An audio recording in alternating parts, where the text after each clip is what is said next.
Steve Valentine, welcome to the podcast. How are you and your beer doing today?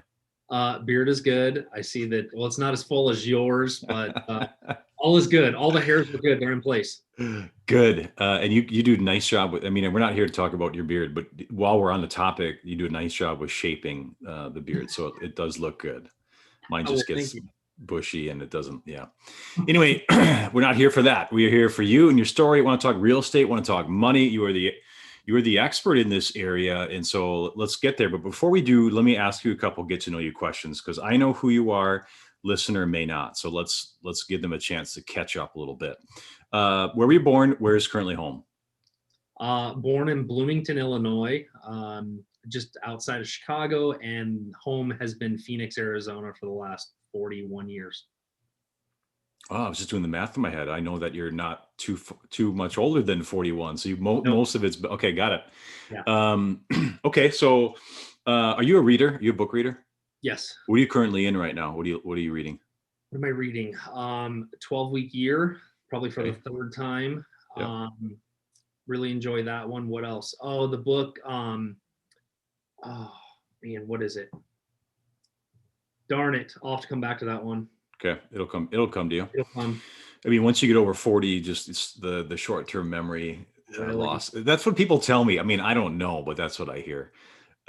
Moving on, let's talk about who's been impactful in your life. So growing up, who would you say, maybe besides parents, but who's been most impactful in your life? Most impactful in my life. Did you say besides my parents? Yeah, let's take them out. Yeah.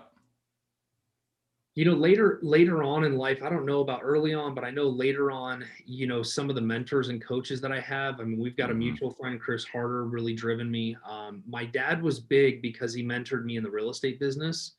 So that was really my biggest mentor and hero when it came down to this part of my life. Cool. We'll get there in a second too on the work you do. First, married, kids.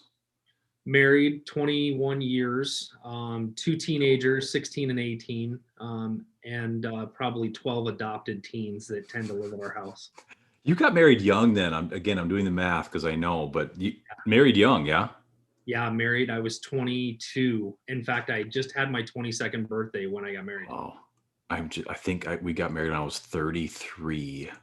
And now we have a 4-year-old. So we're on different ends of that. Yeah. So it's kind of fun to learn from you, and because I had you're my first kid when I was 25, and we got wow, started early because my oldest is 18 and I'm yeah, 43. yeah, wow. What was I doing when I was 25? I mean, that's wild. That's good for you, man. Okay, let's keep going. I'm going to give you a curveball, and only because I know you can handle it. Well, and actually, I ask everyone this question. But if you had to give a TED talk on something that you're not very well known for, what would you like to talk about? Oh, it'd be my alcohol-free journey. I love that. Yeah, that's cool. Um, okay, last one. What's one piece of advice that you tend to give out the most? Tend to give out the most. Uh, to believe in real estate investing. Oh, okay, man. I want to go there because I battle that so much.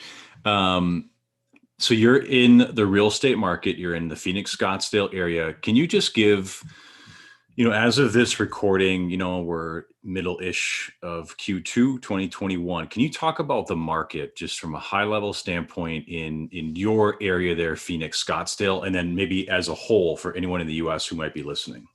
Yeah, it's bananas. Like you don't even know how to explain it or describe it to anybody other than it's bananas.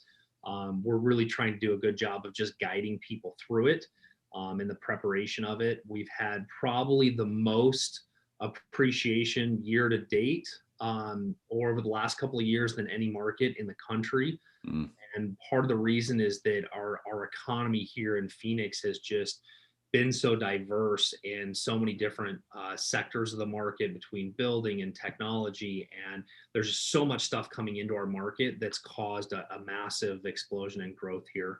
And mm, the pandemic obviously helped relocation wise. A lot of people moved out here, moved away from California and some of the other states on the West Coast. And like I said, it's just been bananas. So when someone hears that, they're like, oh, there's probably two trains of thought. Number one, I need to get on this yet because I think it's going to continue to roll. Or someone's like, if it's bananas, like, I always hear like buy low, sell high, like all that stuff. How do you navigate with people who are just really uncertain as to what to do? Well, I think it's navigating, knowing what's really going on. So a lot of people, the big conversation we talk about, buy low, sell high, everybody wants to compare the market trend right now to 2008. So Hmm. if you weren't in the business, you didn't realize what was going on. I've been in the business for 22 years in July. So I've seen the market do all kinds of weird trends. The thing that is so different about right now is that the market and the appreciation and where we're going is being driven by the homeowner, not by the investor. So in 2007, 2006, everything that drove that market to the insanity and then the drop was fake loans, fake people buying houses. I mean, the movie The Big Short probably says it best, Yeah. when it comes down to, like, when they're in Miami and you've got the stripper that owns like 10 homes, Yeah. but she doesn't have any income and can't show anything for it. Now everything's being driven by the homeowner and cash, Mm. and it's very little on the investment speculation. Mm. But none of the conversations. In fact, recently I was thinking about conversations that I had in 2007. People were like, "Yeah, I could buy a house, and then in 6 months it's going to be worth $100,000 more, and then I can cash out." That is not the conversation I'm having with anybody right now. Anybody is like, if I can get into a house, that would be really good because the rates are low, rent is high, and that's the other factor is that rents are driving at the same pace sales are. Mm. So when you look at a 30% increase in value, you're also seeing a 30% increase in rents. Mm. Okay. So there's a couple different factors. And then I feel, well, at least we were in Minneapolis when we were out in the suburbs a little bit. I feel like the suburbs are really getting a push in demand as well, as there's people maybe leaving the inner city area into more suburban life. So talk me through like the psychology right now of the buyer and the seller. What's going on if I'm a buyer and I'm sitting in Phoenix, Scottsdale? What's my psychology like? So the psychology is, are you prepared? And this is exactly what I tell my buyers. Are you prepared to enter this market, and are you prepared to pay 5 to 10% above the list price, which is the starting price that's being offered? Hmm. And are you willing to waive the appraisal that may or may not come into that value? And do you have that cash to make up the difference? If you don't have those things, there's two pieces of advice. One, stay on the sidelines and rent until you have extra money, or go get a cosigner or something of that nature to where you can be ready for this. Hmm. Because what I don't want people doing is spending 6 months and writing. Our average buyer right now is writing 5 to 6 offers before they get something. Well, So they're banging their head against the wall. And if you don't have the money to make up the difference, it's probably not going to happen. And then you're just going to pretty much blame it on me at the end of 6 months. So, so there's two different thoughts. It's one, if you have this, let's go at it. If you don't, then I need you to be prepared and ready for, if the right thing comes along, either I put something on the market as a list, or I have a distressed property I come across. Now you're over here kind of waiting in the wings until I find the right thing that fits, that you don't have to go into the market for. okay. And then what's the flip side then? What's the seller like? The sellers are they're having a hard time, because if they sell, where are they going to go? Yeah. So the sellers have, that's where my wife's a general contractor here in the market. So that's where we're seeing an uptick in her business, is that a lot of the sellers are like, hey, I've got a good interest rate, I've got good equity. I can't really go out and buy something. So I might as well stay put and renovate the house and make it what Mhm. I want, rather than moving. It's such a different market. I mean, as you explain it, I'm old enough to remember 2008, '09 and 10. I remember that, and it's very, very different. Do you think we're going to see a wave of foreclosures? Now let's talk about like the investor side, Sure. because you had what's it called? Moratorium. Moratorium. Yeah. So do you think that as those things pass on now, like, are we going to see, like, is that going to come? You don't think it will? Now, here's why. Here's what happened in 2008. The foreclosure crisis happened because there was no value in properties, right? So the values were going down, the loans were going up because people were doing neg am loans and all Mhm. kinds of stupid things. And there was no way to refinance out of those. Now, I just recently purchased a property from somebody that had been in forbearance for 12 months. The house went up 25% in value. So even though I bought it below market, he still got caught up on his forbearance and still walked away with $50,000 in his Wow. pocket. Nobody is going to walk away from this market with nothing unless they over leverage their house, which we haven't seen a lot of, because I think the banks are still tight on what they're willing to do. Because when you're getting Mhm. home equity lines and things, you're still at 90% loan to value, 80% loan to value. So the banks still aren't doing frivolous lending. And I think that there's equity in the market. So unless you're just like something's weird in your situation or you don't know that this is a possibility to sell your house and get money out of it, you're not going to see a wave of foreclosures. Like, Mm. for instance, we used to see in the market on our MLS system, you can see it in red, the potential foreclosures.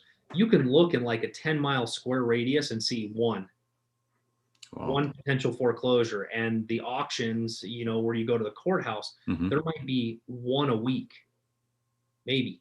There Mm. used to be like 200 a day. Wow. So we're just not seeing it.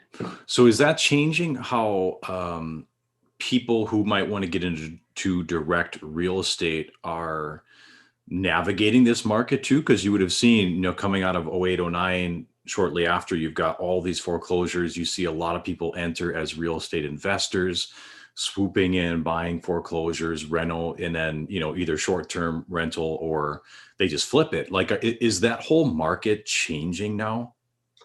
Um, it's changed from the standpoint of, yeah, there's been a lot of landscape change in Phoenix because you have these online buyers, right? You have um the Wall Street buyers, I call them. So we Mhm. call them iBuyers. You got the open doors, offer pads, Zillows. They're all buying houses.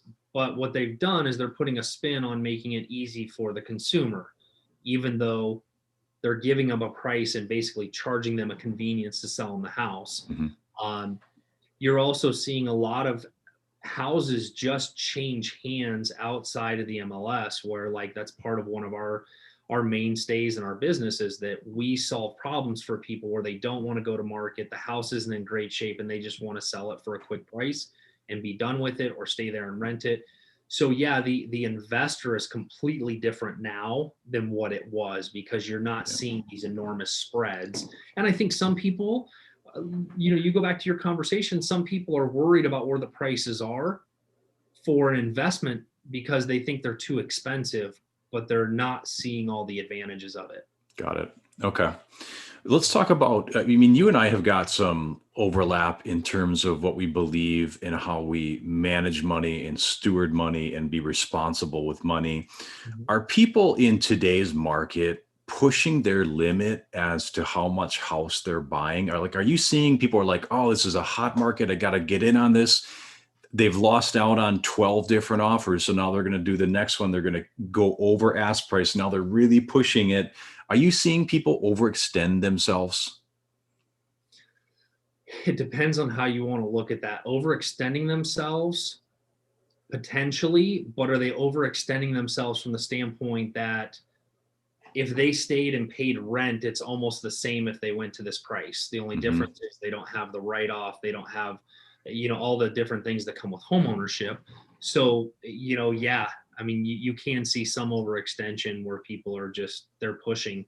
Yeah. Part of that is part of that is fear of missing out, but part of that is the rental market, right? I can buy a $450,000 house and have a $2,000 a month mortgage, or I can go rent the same house for $3,000 a month, which has never really been a thing here. How do you say my wife and I go to you, Steve, and we're like, we want a house, we got house fever, and we're looking at something and we put an offer in that mortgage is like 50% of our take home. Like, when do you, as someone with high integrity and ethics and morals, like jump in and say, I don't know if this is a good thing or not. Like, how do you have those conversations? Have you had to have those? And where is there like that barrier where you need to enter in and say, maybe this isn't a good time, or maybe it's just not the right thing? You know what? I think that's always a conversation. This business started out when I got in it to be a sales business, right? You're always in it for the sales. So you're Hmm. pushing, you're overcoming objections, blah, blah, blah. Hmm. Now I'm just a guide. I don't care about the sale, right? The question is going to be, is it the right thing for everybody? And does everybody win at the end of the day? Yeah. So to answer your question, yes, there's times when I'm stepping in and saying, hey guys, I don't think it's the right time for you to be doing this emotionally and, financially. Let's hold off until either we can find something that's a little bit lower price or off market or something of that nature and just be patient and Yeah. wait for it rather than drive to the next level. Because you're like, look, emptying out your 401k to compete with the other 12 people to get this house, I don't know is the smartest thing in the world to Yeah. do. Yeah. Yeah. Oh, and that's why I think it underscores the importance of finding someone who is going to guide you through this process, not guide you into a transaction. And I think there's a big difference. And so I appreciate your high level of integrity. Okay, so on that note, we're going to pivot just a smidge here. We've got our own debt-free journey story. And then when you heard that, you're like, "Oh, that's cute, Kyle." And you put your big cowboy hat on the table and you said, "We paid off like 3 times that." Tell me about your journey with debt. Where did that come about? What did you and your wife do? Give me those details, cowboy. Yeah, cowboy. That's not how that happened either. Um, so, you go back to overextension back in 2000, 2006, 2007. The funny thing is before all that happened, is I remember in my early 20s, just as I got married, my dad making me go see Dave Ramsey and go through the process, which we did. We paid off all our credit cards. We did all this great stuff. And then we started doing other things that were needed inside the businesses. So if we weren't self-employed and driving into businesses with a partner and with my parents, probably would have been a little different, but we were leveraging everything at the time. So what really, to answer that question, we went over $1 million worth of debt. So when we canceled our partnership with my parents in 2008, we had invested $1 million worth of cash and assets that we had sold into the business, which was multiple business. We got into the construction business, which we didn't have any business being in. We had 50 employees, like all this Oh, craziness. We also walked away with $1 million worth of personally guaranteed debt. And so not only was it personally guaranteed debt, we weren't partners on the business, which meant that $1 million of debt that we had to pay back, it also wasn't a write-off. We didn't get any of the losses from the companies because the way things were structured, and I didn't know anything about structure back then, how it impacted us. So when Wendy and I walked with our toddlers, we lost our house to foreclosure. It had $150,000 second mortgage on it, which by the way, they came after us. We owed American Express $400,000. And, on top of it, we had owed a couple of people that were friends and clients personal money hmm. to the tune of a couple $100,000. Oh, So it was 2008 sucked. I mean, we not only did we have all this debt, but we lost our house. We barely rented something. We were playing the hide the cars every other month because we weren't making payments. And on top of it, November 2008, I broke my neck in a mad mud run. wow. And so it almost paralyzed me. We still don't have a whole lot of things going on. And right at the time that I broke my neck, we'd just been given this opportunity. So if anybody knows about the market back then, if you had what they called an REO account, a real estate owned account, it was a foreclosure account for Fannie Mae, Freddie Mac, any of the banks. It was the thing that was going to make it because foreclosures were happening every day and the banks would just give you these houses to sell. You're like, okay. So we were blessed with an opportunity from our brokerage at the time I had a great relationship for 10 years. She gave us an opportunity. Of course, I lied to her when I did it. She's like, do you have $10,000? I'm like, yeah, I have no Of idea where I'm course. going to get 10 grand, but I'm going to do this. I'm going to figure it out. But for the next 4 years, I had a spreadsheet that was probably 3 pages long, did the Dave Ramsey thing. I'm like, nope, you're below the line. Wow. And, or I can pay you $25 a month or whatever we could. So 4 years, nose to the grindstone, we rented and we started saving some money and paying these people off. And so 2012, we paid our IRS debt off. We paid $1 million worth of credit off and we never filed bankruptcy. So 2012, we were able to buy a house again. Wow. But we just ground it out like that's what was going to happen. And part of it was just doing the right thing. Yeah. I mean, we're in 2021, so this is 13 years ago. Like, do you still remember that? I mean, is it still fresh on your mind? Yeah. Okay. Give me some things where you're like, I'm never doing XYZ again, or this as a result of what happened here, this has changed forever, never doing it again. Have you ever had any drawing the line in the sand moments as a result of that? Yeah, I mean, the drawing the line in the sand is making sure that there's reserves. Partnerships are, explored very deeply before they happen. Mm-hmm. Now, the other thing is not overextending personally. Mm.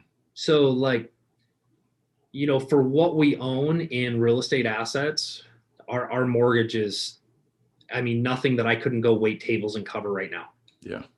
So it's always looking at if this all shifts, can I afford to, financially stabilize my family? And I can't, right? So yeah, drawing the line in the sand. Yeah, there's a lot of stuff we don't do anymore. Doesn't mean we don't use credit and leverage, but it's just done differently. Yeah. Okay. What a comeback story. That's just really cool to hear and really inspiring. Let's take another pivot, if you will. I mean, I've heard you talk about this, and I'm going to put you on the spot, so hopefully you're okay talking about this. But your TED Talk, which would have been your journey on stepping away from alcohol, I'd love to hear more about that. I just found that very inspiring personally. Earlier this year, I took, I think it was just 6 weeks off just to kind of give my body and everything a rest. But how long have you now been no alcohol? I am 345 days alcohol free. Wow. Oh, that's incredible. So you're coming up right on a year. What are some questions that people, I want to ask it this way, Steve. I love asking this way because I don't want to sound like an idiot when I ask the question first. And the question is this, it's a two-part question. Number one, what do people always ask you about that you wish they wouldn't ask as much because maybe it's annoying, maybe it's just asked too much? Second question is the inverse. What do you wish people would ask you about it that they don't? Maybe they're afraid of what you would say, or they're just too afraid to ask it. Tackle those two questions for me in whatever order you want. So one, man, Chris Harder was really good about this when I interviewed him last week. He was like, he had the questions and he would come back to him. And I'm like, okay, so what was the first question? So the first question about the annoyance of what people ask. Yeah, like it's just asked too much. So I think the ask too much is when you go out to eat or something and somebody's like, so, oh, you don't drink? And then it kind of comes this guilty thing. And so what I've learned to tell people is like, no, you can drink. I just chose not to. Yeah. Well, you're sober. I'm not sober. I chose not to drink. Yeah. It's your choice. Yeah. Right. Yeah. Right. So the inverse part of it, I think, is for people to understand the difference with when people make a choice to stop and somebody's still struggling with the sobriety piece. Mm-hmm. And to be honest with you, this last year, I've dug pretty deep on the differences, because I think that there's a huge difference when somebody's like, yeah, I'm sober. You've never heard me use the term sober because I'm not. Mm-hmm. Right. I would still love to have drinks with you tomorrow. Mm-hmm. But I made a choice for certain reasons, and it wasn't all, it wasn't all awesome at the beginning. Mm-hmm. I just recently told my 16-year-old, I said, hey, a year ago, your mom sat me on the couch, told me I needed to go to rehab. And I told her, can I swear on this? Go for it. I told her to fuck off. And the reason being, and I was explaining it to him, I said, hey, the reason being is that if you make a choice to stop something or start something because of somebody else, it is always going to be something you resent Mm. when things go wrong. And I said, I had to make the choice, not because mom wasn't happy with how much I was drinking or because it was affecting you guys. I said, I had to make the choice internally. And once I made the choice internally, it would impact everything around me. But if I did it for everybody else, it was never going to stick. And that's where I think my opinion on sobriety is that somebody says I'm sober, it's because they're doing it for the wrong reasons or for somebody rather than for themselves. That's really good. Okay, I get it. Flip side. So, what's a question you wish people would ask that maybe they don't because they're afraid of your response or they're afraid of saying it or asking it? It's the how and why. Mm, You know, how did you do it? Why did you do it? Rather than thinking that it had to do with a problem. Yeah, I drank too much, don't get me wrong, but I was completely functional. hmm But why the choice now? mm, And what keeps you on that? Like there's look, we were a mastermind, all that other stuff. I mean, there's no desire to drink. There just isn't because it was a choice. And once you make that choice, it's kind of like making the choice to be healthy. You're not going to go back down that road to weigh 400 pounds if you made a choice to lose 200. hmm And so I think that those are more the things. And I wish more people would ask the why and how and why the choices rather than, the negative part of it. I would have guessed people. One of the questions you get a lot is, "Do you plan to have a drink in the future?" You're right. Yes. Yeah, you get. Okay, you get Yeah. that. What do you And say? at 60 days, it was, I don't know. Yeah. When I was, when I quit drinking for 60 days, I remember a good friend of mine saying, I was hoping you wouldn't say that because Mm. that means that you haven't quite made the choice yet. And he's right. And now I can tell you, like, hey, I might like a good glass of scotch when I'm 60, Mm. but right now it doesn't fit in with my focus and where I'm driving to. Yeah. Crystal clear on that part right there, your focus is and what you want in life. And so I have a lot of respect for you in general, but especially for that. I think that's really cool. You want to hear a scary thing on that No. journey? Yeah, of course I do. Yeah, yeah. So my CFO, Tammy, she thought it was really funny to do. So May 27th last year was the last time I took a drink. And she decided to do a P&L statement for the companies from the first 5 months of last year that I drank hmm and the last 5 months that I didn't when I was clear and focused.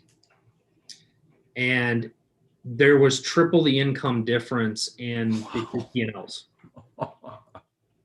You're like, well, if that doesn't keep me from drinking, then nothing else will. Like, okay, I can triple my income if I just focus on something else.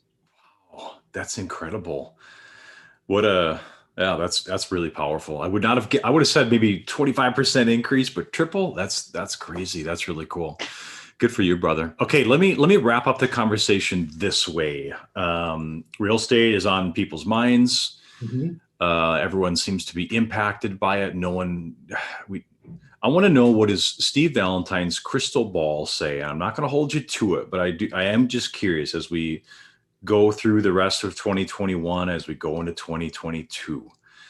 What are you thinking as it relates to real estate? I think the prices continue to be pushed up. And I think that the prices may start to slow down when interest rates start to tick up. Hmm. But it doesn't mean it's going to take everybody out of the mix because let's be honest, 4% interest rate is still pretty good on a 30-year fixed mortgage. Um, so I still think the interest rates are going to be a driver. I'm still one that I'd rather pay $40,000 more for a house now at a 3% interest rate than $40,000 less at a 4 or 5% interest rate, because it kind of controls your monthly outgo at the Yeah. end of the day.